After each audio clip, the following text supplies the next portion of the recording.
So today I'm going to break down 4 retirement strategies to help you retire in the next 5 years. I'm a certified financial planner and the owner of a fee-only financial planning firm, and every year we help retirees actually achieve their financial goals through simple, easy-to-implement financial planning and advice. It's easy to get caught up in the can of worms that is retirement advice, especially when it comes to retiring early. Most retirees end up believing that they either have to wait until 65 or they have to make huge sacrifices in order to retire early. Fortunately, that's not how it works. See, a lot of the retirement advice you read and watch online makes you believe that there are set rules or a set age for retirement. And the truth is, it doesn't have to be complicated, and you certainly don't need to wait until age 65. You just need to ensure that you have a financially sound strategy that works for you. So today we're going to break down 4 strategies to actually retire in the next 5 years. Now you're going to want to stay tuned for this whole video because each strategy layers and amplifies the next one. So I'm going to jump right into strategy number 1. I'm going to show a bunch of spreadsheets and a bunch of data. So let's jump right to it. Strategy number 1 is to calculate and understand your required portfolio income as a dollar amount and percent for the different phases of your retirement. This is the most important part. This is the hub around which all the spokes of your retirement plan will rotate. Using an analogy of a space shuttle, if you're trying to get from the Earth to the moon, you can look at the moon and then generally take off in that general direction, using advice you find on the internet or whatever. But a 1-degree mistake in the angle of approach can cause the shuttle to burn up in the atmosphere. And this is very apropos to retirement planning. You can go online, find all sorts of generalized advice on the internet, but a 1-degree difference or mistakes early on in your retirement planning can cause you to have that missed angle of the approach direction. Your retirement plan, just like the space shuttle, can burn up in the atmosphere, right? So the main thing that I'm going to show these spreadsheets, the thing I want you to take away is 1, they're easy to build and easy to understand, but 2, don't take action on things until you've built these models, because they're the things that are going to determine the actions you take ensuing, which is why the concepts in today's video all layer together. So with that said, let's jump straight in. The first step here is on the screen. How do you calculate required portfolio income? And then the second is, how do you use that to understand the spending risk in the different phases of your retirement? On the screen here, we have a hypothetical couple that we used in the case study a couple weeks ago. They want to replace $154,000 of income, and they want to retire early before they would claim Social Security, but also before Medicare. So this couple has no income from Social Security, as you can see here on the screen, but they do have a pension for $28,000. And so when we do the required portfolio income calculation here, which is what they want to spend less what they have from income sources, leaves us with what they need out of their portfolio, which for them is $126,000. Their portfolio value is $2,152,000. And so their required portfolio income percentage, or the withdrawal rate, is 5.85%. Great. Now we know their first year withdrawal rate. Let's look at a spreadsheet here of all their years of withdrawal rates. Okay, so what are the withdrawal rates for the different periods of their life where income sources might kick in or expenses might drop off? And I have it color coded here to make it easy to see. So in the first 7 years of their retirement, or 6 years of their retirement rather, their distribution rate will be the highest. They would claim Social Security at 67, which happens right here where it turns to yellow, and they would have a higher distribution requirement in the years leading up to it because they're taking most of their money from portfolio, 6.5% in their case. That's the average over the 6 years. Now at 2030, they get Social Security kicks in. Not only that, at 2031, their house is fully paid off, and so they have these landmark events that happen, and you can see their distribution rate drops from 6.5 to 5.7 when Social Security kicks in, and then from 5.7 to 3.5 when their home is paid off. And for the bulk of their retirement, their distribution rate is 3.5%. The interpretation of this graph on the screen right here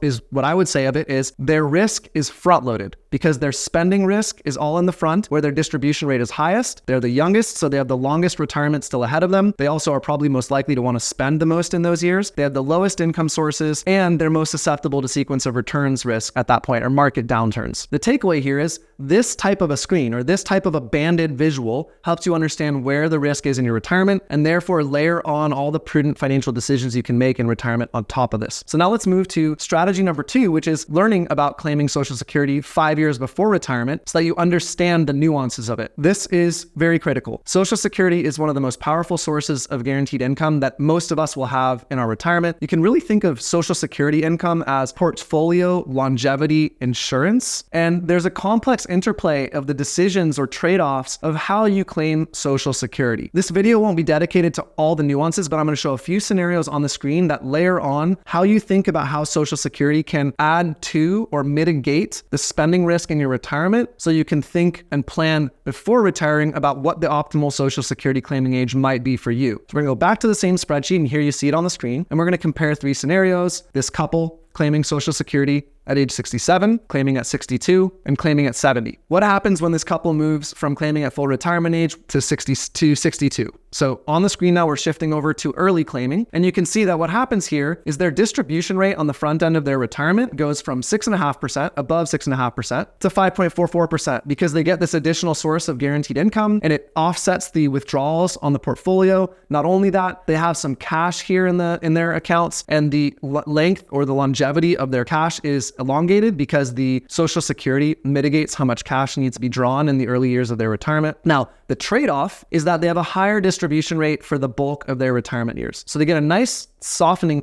effect in the front end of their retirement, but they are now backloading risk in their retirement because you can see compared to the full retirement age Social Security claiming option, they would be shifting from 3.5% average distribution rate to a 4.27% distribution rate. Now, I should say, these are straight line illustrations and life never works out perfectly straight like this. However, this type of evaluation will give you a directional guide on what is likely to happen. The principles are still true. Claiming Social Security early softens risk at the front end of retirement. Claiming Social Security late, as you will see from our third example here, delaying Social Security to 70 front loads risk in retirement. Specifically, when I say risk, I'm saying spending risk, right? So if we go to this example here on the screen now, this couple now doesn't claim Social Security till 70. Their distribution rate is 7.14% for the first 9 years of their retirement, and that is higher than any of the other two scenarios, but in exchange, they get a lower distribution rate, 3.22% for the bulk of their retirement. You can see that's compared to 3.55, 4.27. So Social Security at 70 puts front-loaded risk, and Social Security early backloads the risk, and that is the best way to think of Social Security claiming. Now, there are other elements of Social Security claiming that must be considered, such as how the claiming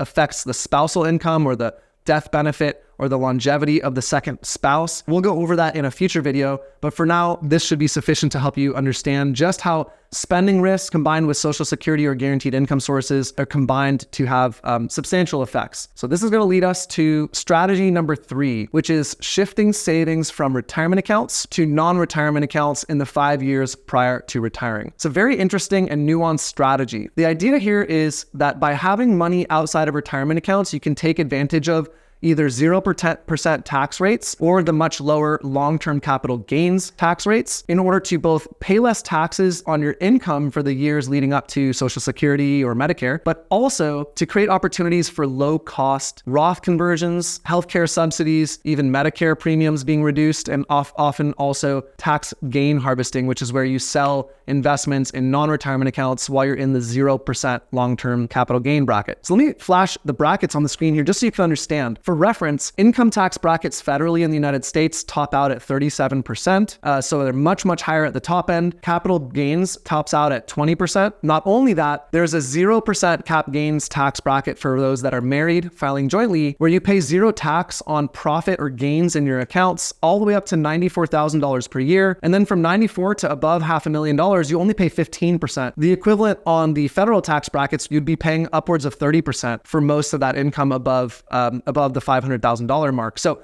the idea here is just these long-term capital gains brackets are much more favorable. Now, let me show you an example of a couple that saves money to non-retirement accounts for the 5 years leading up to retirement and then retires and has all this flexibility in the first 5 years of their retirement versus one that doesn't. Their money is all locked into retirement accounts. So on the left here, we have a scenario where the same hypothetical couple saves money to non-retirement accounts for 5 years. On the right, they have the exact same wealth, tax-adjusted wealth, but they only have $50,000 in non-retirement accounts compared to the $445,000 of this left side scenario. Now, the important numbers to note here are that the taxable income right here from the left side is really, really low. They're under $50,000 for 3 of the years. They're at $70,000 roughly for the 4th year, after which it bumps up. I want to make sure you understand they're spending the same amount of money in both scenarios. They're living on the same amount of money. So in this left side scenario, they're not reducing their standard of living in order to quote unquote appear poor. They're just strategically withdrawing money in a tactical way so that they can spend the same amount of money, but both pay less taxes in the 5 years leading up to Social Security, but also have the opportunity for healthcare premiums, cheap Roth conversions, whichever they choose, because because they're in low tax brackets to start with, so those become much more available. Now, to illustrate this, the tax difference between the left scenario and the right scenario is $115,000. What that means is in this scenario on the left, where they were spending the same amount of money and living on the same amount of money, they only had to pay $50,000 of tax to extract that spending money. On the right side scenario, they had to pay $163,000, which means that they paid $115,000 more to have the same standard of living when they don't save to these non-retirement accounts. You can see here, just to show that they spend roughly the same amount of money, and the idea is it's all coming from the tax. The tax difference and the spending difference is the only difference in how much they spent. So this illustrates the power of setting up a separate liquidity bucket as you near retirement. The question is, how do you actually execute this in a tactical, thoughtful way?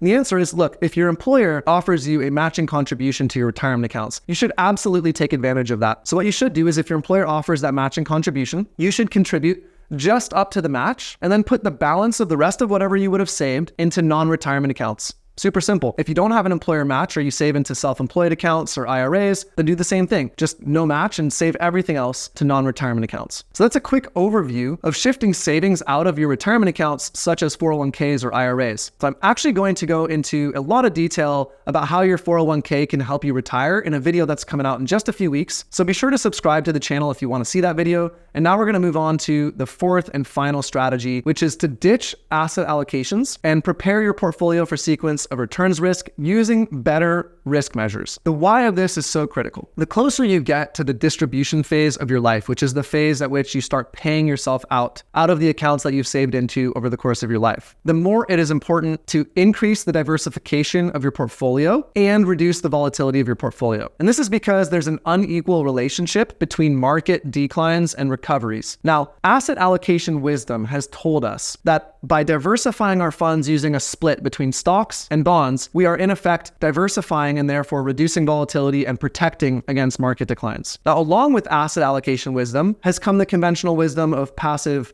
portfolio management strategies. Now, there's nothing wrong with passive portfolio management strategies, but the important thing that I'm going to show here is there's a time and a place for them, and there's a time and a place to take a more proactive approach to your risk management strategy with your portfolio. And we're going to go through a very detailed set of back testing data from portfolios and how they performed during the last market correction, during COVID, and a longer time period. So you can see that the asset allocation wisdom has not lived up to actually support what we were told it would, which is that it's a way to manage or mitigate risk and reduce the damage to our portfolio. So let's set the stage. Before we go to the back testing, I'm going to show you the unequal relationship between portfolio declines and how long and what percentage it takes to recover. So let's use an example here where this couple has $1,684,000 of starting portfolio value. And let's say they have a 10% portfolio decline over the course of a year. Their portfolio ends the year at $1,515,000, the loss of $168,000. Now, I want you to answer this question. Please put the answer in the comment section below. Let me know what you think the answer to this is. What percentage gain do they need in order to recover the 10% loss that they suffered this year? So I'll give you 5 seconds. 4. Okay, hopefully you put something in the comments. The answer is a non-linear relationship, an unequal relationship. In order to recover a 10% decline, you need a 11.1% recovery. This relationship gets worse and worse the bigger the decline. 20% decline requires a 25% recovery. 30% requires 42.86 recovery. 50% requires 100% recovery. So you can see this gets worse and worse and worse the bigger the decline. Now, more important than just what is the percent gain you need to recover back to break even is the question of how long does it take? Because as I said earlier, the point is you're within 5 years of retirement, as most of you watching this video are likely to be. And the point is you don't have time to wait out a market correction just to get back to break even, which is what the conventional wisdom tells you to do. The answer here is, how long does it take to recover for each of these recovery periods? Well, if you use the historic average rate of return of the S&P over the last 100 years, this is including dividends, but adjusted for inflation, 7.44%. It takes 1.5 years to recover a 10% decline. It takes 3.36 years to recover a 20% decline. It takes 5.76 years to recover a 30% decline, and so on and so forth. And the point is just, you don't have 5 years to ride out a journey to nowhere where your portfolio goes down and then just gets back to break even 5.5 years later, only to have lost purchasing power as each year you lost to inflation, basically. And while these things are straight line illustrations and recoveries are never perfectly linear, we don't have perfect foresight on what the future recovery will look like. So we're going to use historical data to estimate this, right? So that's what we're showing here on the screen. Now that you understand this nonlinear concept, let's go look at 2 model portfolios and show the breakdown of how asset allocations have failed us. On the left side, we have a portfolio that's 60% stock and 40% bonds. It's in a 2-fund ETF index fund portfolio, Vanguard Total Stock Market Index, and 40% in the total bond index. On the right side, we have a portfolio that's 96% stock invested into 40 different stocks. And what we're going to do is go through 3 simple scenarios where we compare and backtest the performance, but also the risk measure that we care about for these different portfolios, and show how the conventional wisdom is kind of destroyed, annihilated from this. So this first scenario is backtesting data from January 2022 to end of April, beginning of May. And what you can see here is that the annualized return for the 2-fund portfolio with the 60-40 split still hasn't gotten back, still hadn't, because it's now recording this video, it's June, still hadn't gotten to break even. It was still negative over the 2.5 years or so. Not only that, the actual portfolio is 0.99 or 99% correlated with the stock market, the S&P 500. So you're told that the 60-40 portfolio should reduce your risk, reduce your exposure, and travel directionally in different directions to the market. At least 40% of your portfolio should, when in actuality, it's 99% of the time traveling in the same direction as the broader market. Compared to this 96% stock portfolio that, one, outperformed dramatically, but we don't care as much for the outperformance. What we care is the risk measure, which is that it had a 0.79 or 79% correlation to the broader stock market. It's 96% stock, and it had a 79% correlation to the broader market. That's kind of counterintuitive, but that's what happened here. Now, let's go and look at 3 other scenarios. This is from January 2020 to end of April, and you'll see the same scenario repeat itself. The rate of return we're not as concerned with now. Over the longer time period, the rate of return looks a little better. We're less concerned about it. But the benchmark correlation, or the stock market correlation for that 2-fund portfolio, is still almost 100%, while that 96% stock portfolio has an 86% correlation. Just better diversified, even though it's almost 100% stock. Again, conventional wisdom of the asset allocation says that that shouldn't or can't be true. Let's go to the 2017 to present, and you'll see the same relationship unfold here. Now, the rates of return are much more kind of equivalent, totally fine. But again, the correlation, even over a longer time period, 98% correlated to the market for this 2-fund portfolio, 87% correlation to the market for this 96% stock portfolio. And the summary of showing, and the reason of showing this, is just not to say that the all stock portfolio is the right portfolio. It's not. It's not the right portfolio for anyone. It's only the right portfolio for certain people. The point isn't who it's right for. The point is, we should be more critical and skeptical in analyzing the risk measures of our portfolio, rather than just accepting the conventional wisdom and believing that it's going to support us, right? We have to take our life into our own hands and do our own due diligence. And there are better risk measures to evaluate how to construct your portfolio, especially when you're 5 years from retiring and into your retirement, so that you can protect yourself against potential market downturns. Let me show you what our belief is about the better risk measures. Benchmark correlation, which we've already shown, which is stock market correlation. There's also beta, which tells you not just directionally where the portfolio will move, but what the strength of the movement will be. Then there's standard deviation, which tells you a statistical probability of the likelihood of your portfolio going up or down by a certain percent. So it's a good proxy for volatility. And then there's best year, worst year, and maximum drawdown. And these are historic measures that tell you over specific time periods, or in certain years, what was the best year performance of that portfolio, what was the worst year performance, and then what was the worst drawdown, or the lowest or biggest decline, even if it was intra-year or within the same year. Now, this is all historical data, so it's not a perfect proxy or a perfect indicator, but it's certainly good data that tells you more information about how your portfolio is likely to function than simply using an asset allocation. So that's really it. These are 4 strategies to help you retire in the next 5 years. And I'm just going to repeat them one final time, since this was kind of a long video. Number 1 is to calculate and understand your required portfolio withdrawals as a dollar amount and a percentage for the different phases of your retirement. Number 2 was to analyze Social Security claiming options at least 5 years before retiring. Number 3 is to shift your savings from retirement accounts to non-retirement accounts in the 5 years prior to retiring. And number 4 is to ditch asset allocations and find better risk measures that can help advise you on preparing your portfolio for sequence of returns risk. If you'd like to learn more about how we execute these strategies for our clients, you can visit our website at www.thepeakfp.com. Thanks as always for your time and attention, and I'll see you in the next video.